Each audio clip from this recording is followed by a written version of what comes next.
afternoon, everyone. Thank you for joining us here this afternoon for media availability with MLSE President and CEO Keith Pelley following today's Raptors leadership change announcement. Immediately following Keith's opening remarks, we'll open it up to questions from the audience, and will be mics on either side of the room there, so please just raise your hand. We'll identify the reporter to ask the questions, and Phil and Josh will bring a microphone to you. With that, I'd like to turn it over to Keith Pelley. Okay, thanks, David. Good afternoon, everyone, and thank you for joining us. I apologize for a Friday afternoon of a long weekend, but I felt that, and I felt the need to come and see you all face to face and have a discussion about our announcement earlier today. Today's not an easy day, but as you know, change is never easy. Massai Ujiri has had a monumental impact on the Raptors and on our community during his 13 seasons with this organization. His legacy will be indelibly etched in our city in perpetuity based on him playing such a significant role in bringing the 2019 NBA championship to our city, and also how he transformed our brand and worked through the Raptors to create a connection with so many fans in Toronto. We owe Masai a great deal of gratitude, and I wish him the very best moving forward. One thing we know, wherever Masai ends up, he will be successful. So why now? Why the timing now? So Masai and I spoke over a month ago, and he asked that if a change were to happen, that it was post-draft. And that made the most sense. Not to disrupt the draft process.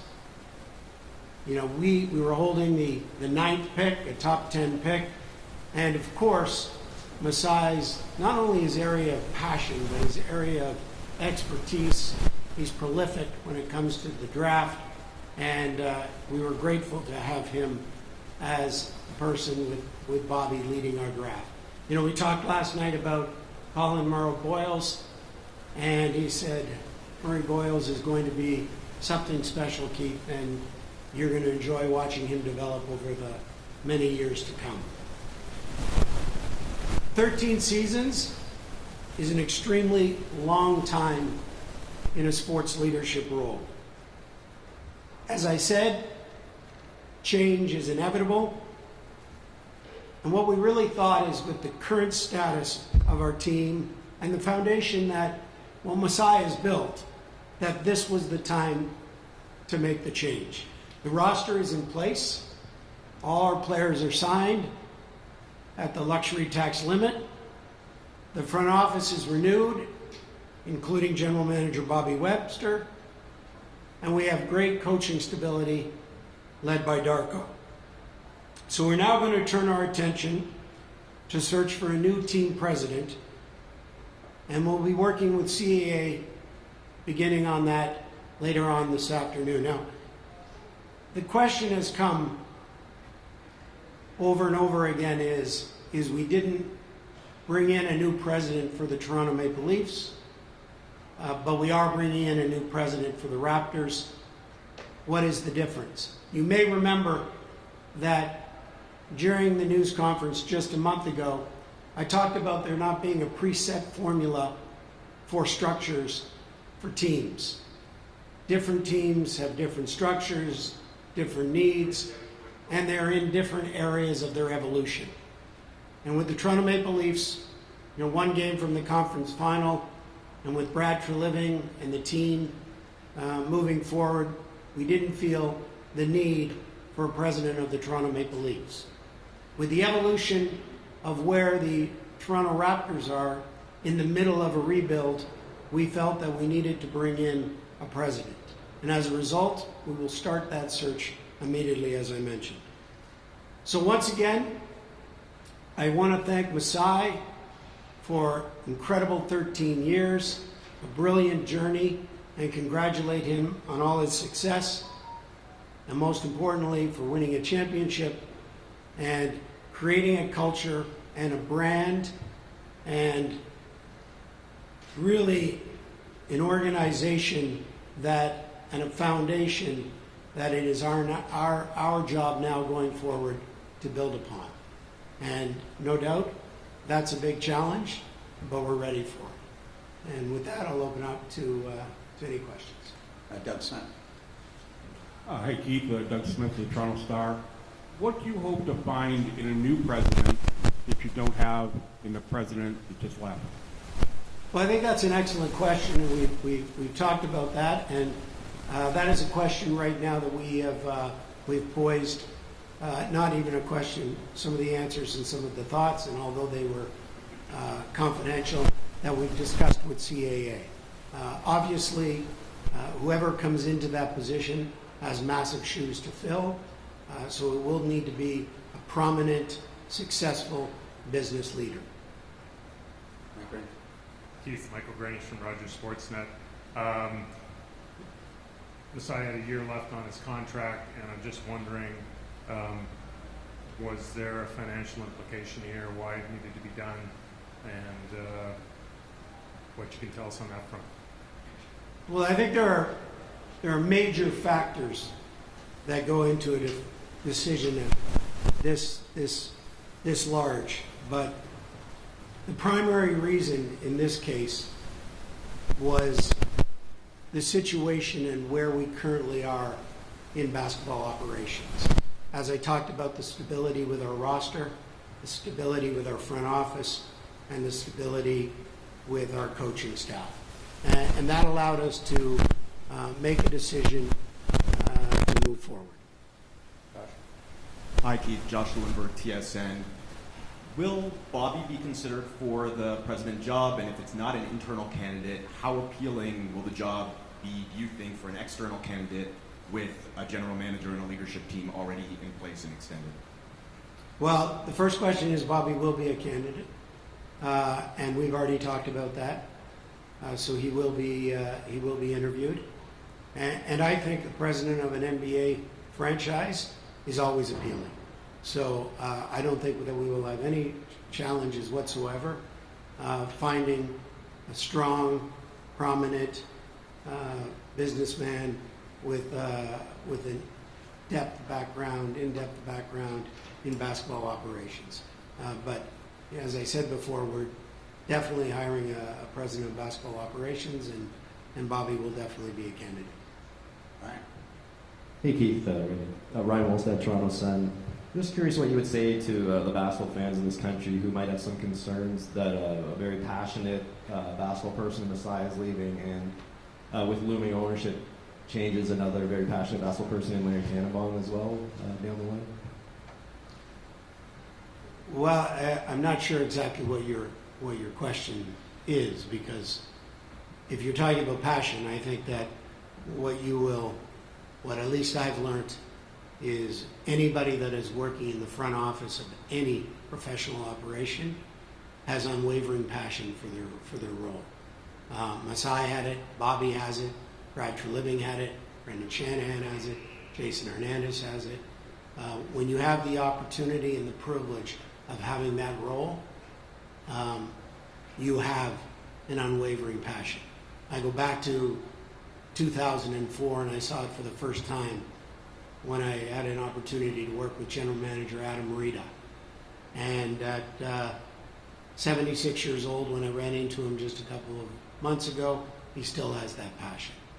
People that work in sports and work at the highest level have the passion.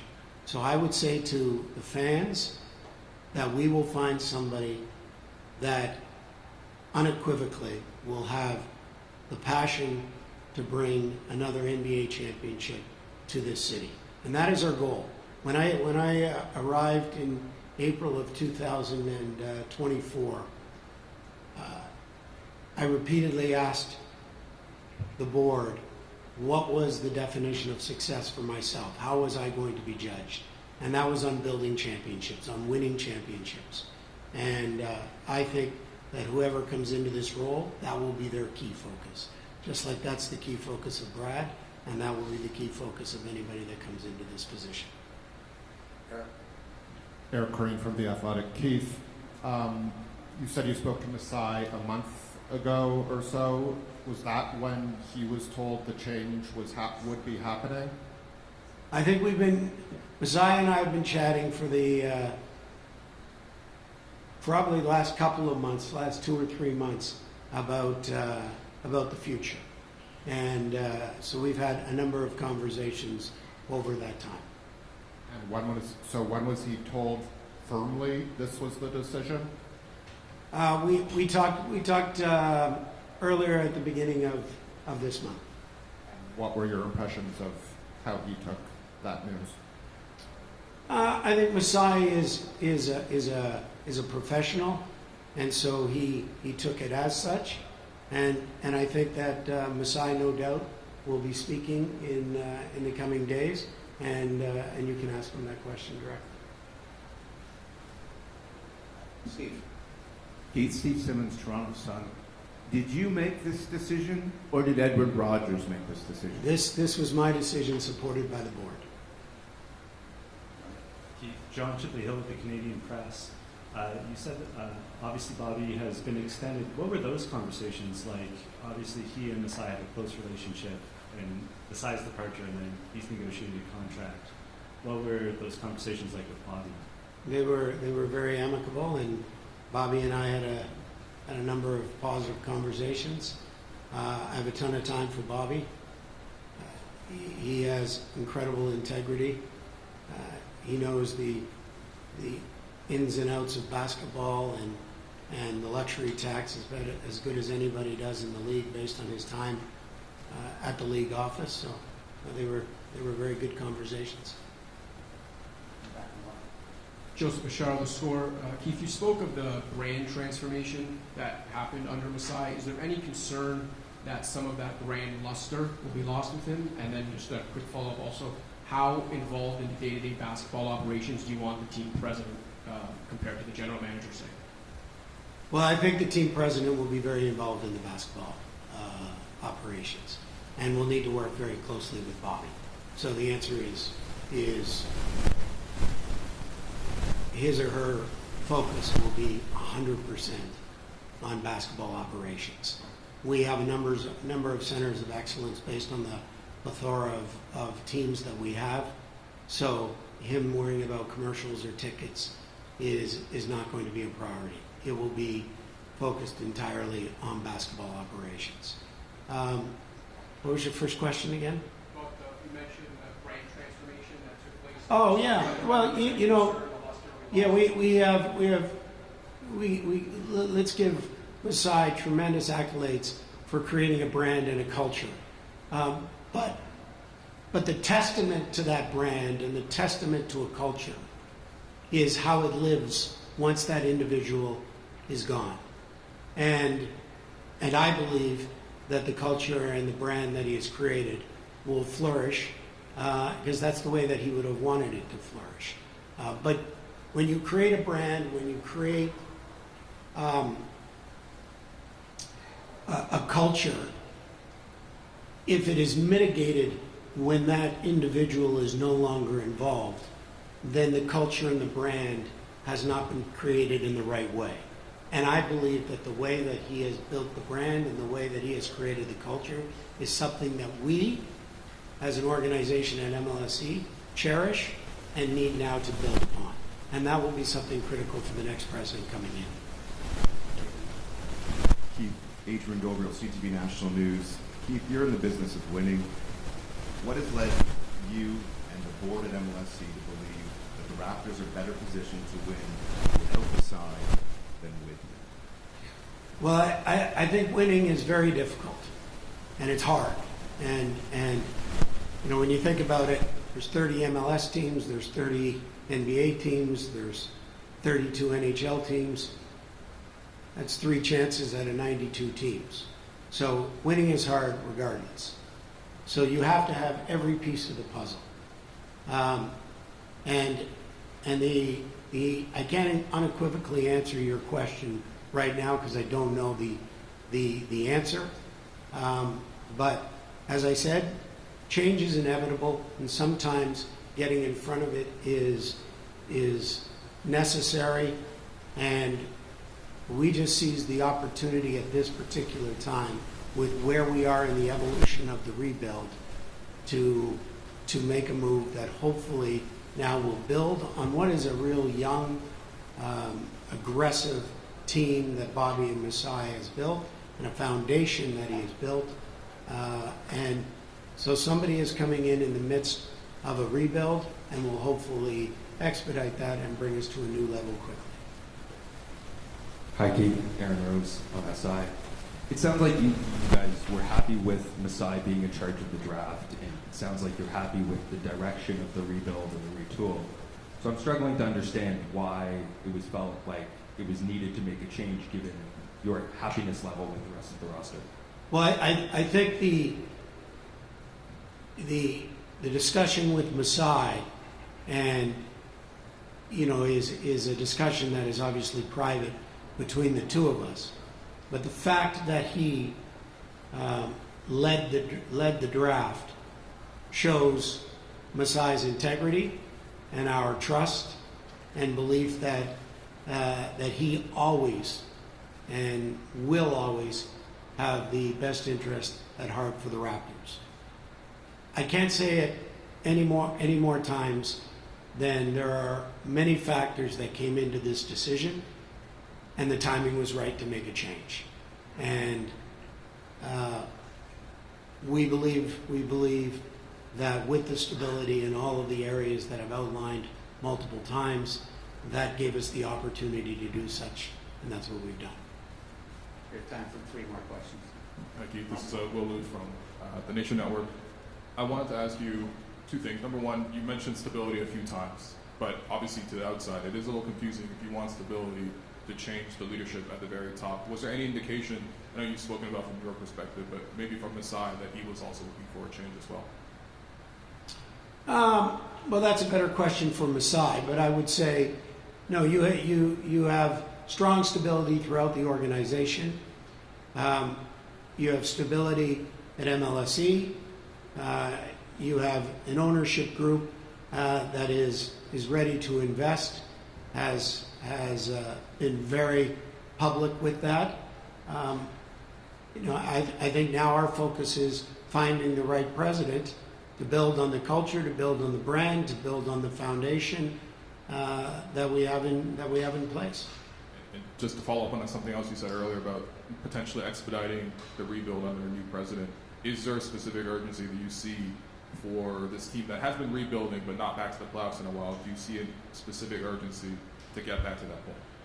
I think the urgency is to find the right person, right? So we are not, if we are able to find the right person next week, fantastic. If that is next month, that's okay too, and if it's in 2 months, that's okay. That's our number one priority, is finding the right person that can get us back to contending and winning championships. And that is a luxury that we have based on the likes that we have Dan Tolzman as our director of player personnel, that we have Bobby Webster in the general manager role. And that gives us the flexibility that we need. But we're certainly not going to rush into anything just so that we have a president. But if it happens quickly, it happens quickly. And if it takes 2 months, it takes 2 months. Adam Luceris from Daily Hive. You've been in this job for a little bit over a year now, and a lot of your press conferences have been ones like this. They've been hirings, they've been people being let go. I'm wondering, what sort of legacy do you feel like you've built so far in your little time here, and what do you want your legacy to be sort of whenever you're done with this job? Well, I don't believe in a legacy for myself. I believe legacies belong to the likes of Winston Churchill and Shakespeare. They don't belong to Keith Pelley, the CEO of MLSE. My role is to do the best I possibly can and to contend for championships on an annual basis.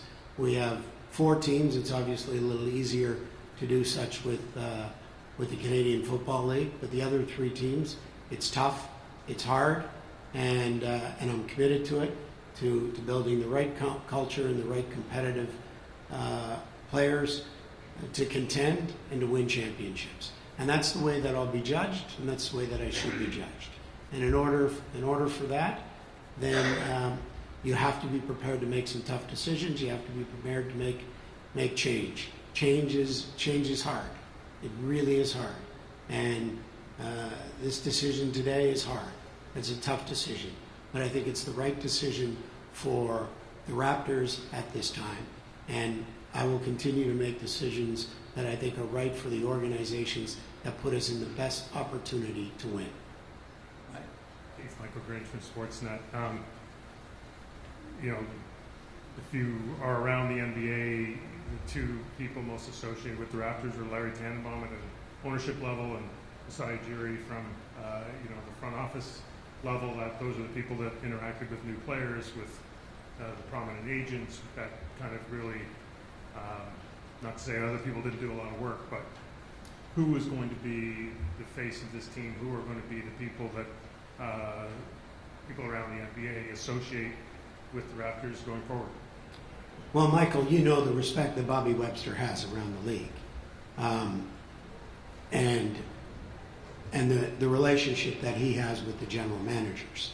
And when you look at not only this year but in previous years, he has often been the spokesperson for key trades, key moves, free agency deals.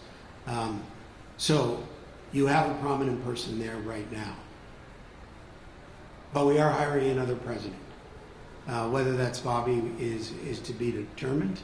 But we're not hiring a president and a general manager. We're hiring a president, and we will have a general manager.